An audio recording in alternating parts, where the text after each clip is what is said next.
Hello, আসসালামু আলাইকুম guys, all friend my friends. দেখুন আপনাদের কাছে কী নিয়ে আসছি আমি। এটা সবচেয়ে বেস্ট মোমেন্ট। এত অল্প বেরিয়েছে, যখন পুরো জমি ভরে যায় না তখন এত সুন্দর লাগে না। পৃথিবীর সবচাইতে সুন্দর মুহূর্ত এই টাইমটাই লাগে, যখন সর্ষে ফুল ফোটে। পুরো যেমন মনে হয় দুনিয়াতে ফুলের বাগান ছাড়া আর কিছুই নাই। আপনারা আমাকে সাপোর্ট করবেন ফ্রেন্ড, ভিডিওটা শেয়ার করে দেবেন, ভিডিওটা আপনারা দেখবেন। মানে ভিডিওতে ভিউজ আসছে না, ওই জন্যই দেখতে পাচ্ছি আমি।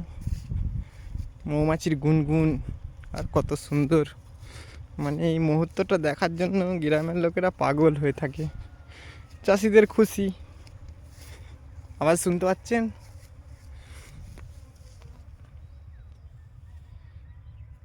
আওয়াজটা হেভি সুন্দর লাগে, ব্যাপক। এই আওয়াজটা শুনলে ঘুম ধরে যাবে। আওয়াজটা মানে এত সুন্দর আওয়াজ, এই আওয়াজটা শুনলে ঘুম ধরে যাবে আপনাদিকে।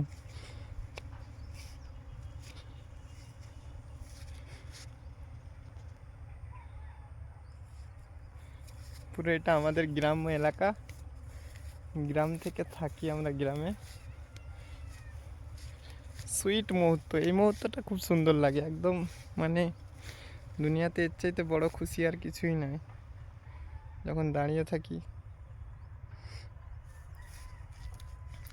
এই দেখুন ওইদিকে সব গরু মারা আছে, মানে এই দুটো জমিতেই এরা রয়েছে। সরিষা এখনও জমিগুলোতে মানে ঠিকঠাক করে বেরোয়নি, তো এই জমিগুলোতে রুয়ে দেয়। প্রত্যেক বছরে বন্যা হয়ে নষ্ট হয়ে গেছে, ধান নষ্ট হয়ে গেছে, সবই নষ্ট হয়ে গেল। এই দুটো জমিতে হয়েছে, মানে খুব ভালোই লাগছে, ব্যাপক।